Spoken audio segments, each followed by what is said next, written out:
Hello once again, dear viewers. You're watching ERi-TV. Welcome to our news broadcast. Here are the headlines. Meeting of Ansaba Region Assembly. 10th regular meeting of the National Union of Eritrean Women Central Committee. Syria denounces terrorism report as cover-up for U.S.-owned actions. 800,000 Afghan refugees return home, Afghan officials say. In our domestic news, the Ansaba Regional Assembly convened on December 20 and 21 to discuss development programs implemented in the year 2023, as well as the strengths and challenges encountered. The Assembly's Secretary, Mr. Suleiman Mohammed Noor, urged the participants to actively monitor the execution of development initiatives. The Assembly called for a somber follow-up on the costs incurred for project implementation, noting that commendable efforts had been exerted in organizing training programs and awareness-raising activities, soil and water conservation and irrigation farms, in addition to managing land and water. The Assembly also called for vigorous monitoring to maintain the gains made in health and education services, as well as supporting community-based supports programs.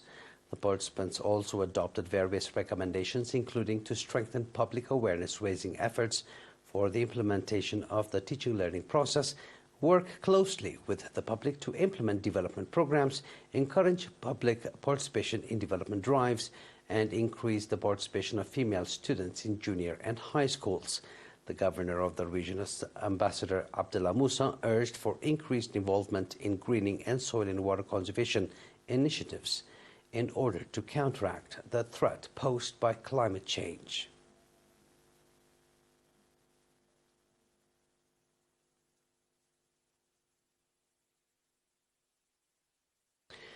The National Union of Eritrean Women Central Committee convened its 10th regular meeting, the union's organization, preservation and transfer of its strands and values, the significance of setting up vocational training programs to develop members' overall potential, developing the union's economic capacity, and the union's relationships with other associations and counterparts were among the many topics covered during the meeting. The meeting also discussed on activities of 2023 and the development programs for 2024. Noting that commendable activities had been carried out, Ms. Tesfa Mikhail, president of the union, said that finalizing the ongoing programs, coordinating resources of stakeholders, identifying and including resources for overall development of women, as well as organizing vocational training programs, are among the strategic programs until 2027. The participants conducted extensive discussion on the issues that were raised at meeting and adopted various recommendations, including for finalizing the programs of 2023, and conducted regular activity assessment, taking correlation measures of weaknesses being observed, conducting sustainable awareness-raising activities with a view to raise public awareness on issues of women, among others. At the meeting, Mr. Hagos Babrahiwet, head of economic affairs of the PFDJ, gave briefing on the role and contribution of women in the national development programs.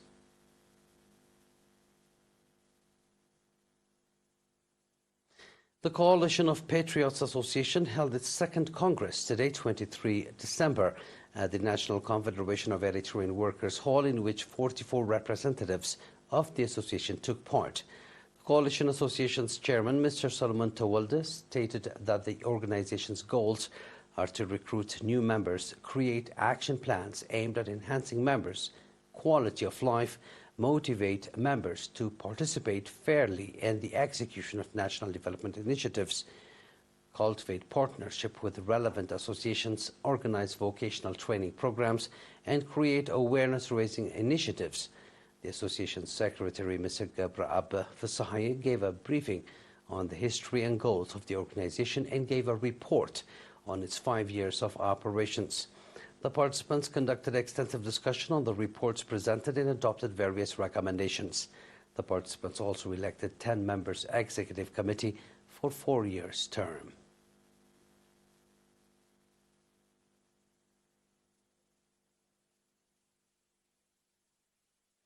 That was our domestic news. Please stay tuned now for the international news right after a short break.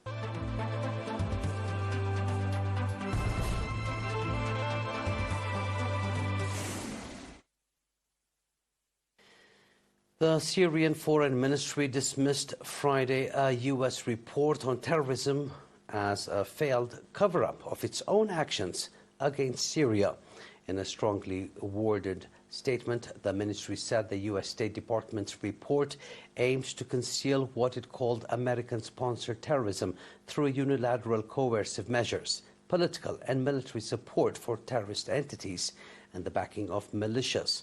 Slamming the report as full of lies and distortions, the ministry said Syria rejected the U.S. side's attempt to manipulate the definition of terrorism while blurring the lines between criminal acts and the legitimate right of nations to resist foreign occupation, pursue independence, and determine their destiny. The U.S. country report on terrorism of 2022 accused Syria's Bashar al-Assad administration and Iran-backed Lebanese military group Hezbollah, deemed by the United States as a terrorist organization, of supporting each other. The report alleged that the Assad regime's permissive attitude towards terrorism groups during the Iraq conflict led to the growth of Al-Qaeda, the Islamic State, and other terrorist networks in Syria. It also accused the administration of using terrorism as a pretext for social representation. The Syrian ministry refuted that successive U.S. administrations have used terrorism as a tool to further their political and military agendas globally, creating policies that aim to isolate nations and interfere with their national choices. The ministry also highlighted the U.S. overt support for what it described as Israeli terrorism, citing recent events in the Gaza Strip as a glaring example of the hypocrisy of the consecutive U.S. administrations and their affiliated institutions. About 800,000 Afghan refugees have returned to their homeland, Afghanistan, since October, Afghan caretaker government chief spokesman Zabihullah Muhajid said. The majority of the remaining 400,000 others have returned from Iran and thousands of others from Turkey. Mujahid said more than 2.5 million Afghan refugees reportedly have been living in Pakistan, and the same number in Iran. Similarly, Arsala Karoti, Deputy Minister of Refugees and Repatriation Affairs, has confirmed that thousands of Afghan refugees return to their country daily. Millions of Afghans have been living as refugees in foreign countries, according to officials.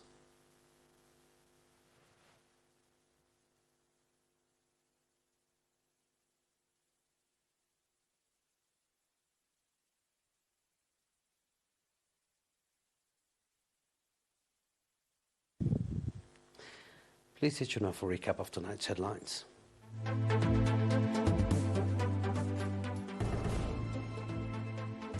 Meeting of Ansabar Regional Assembly. 10th regular meeting of the National Union of Eritrean Women Central Committee. Syria denounces terrorism report as cover-up for U.S. own actions. 800,000 Afghan refugees return home, Afghan officials say. And that was our news for tonight, dear viewers. It is good night from us.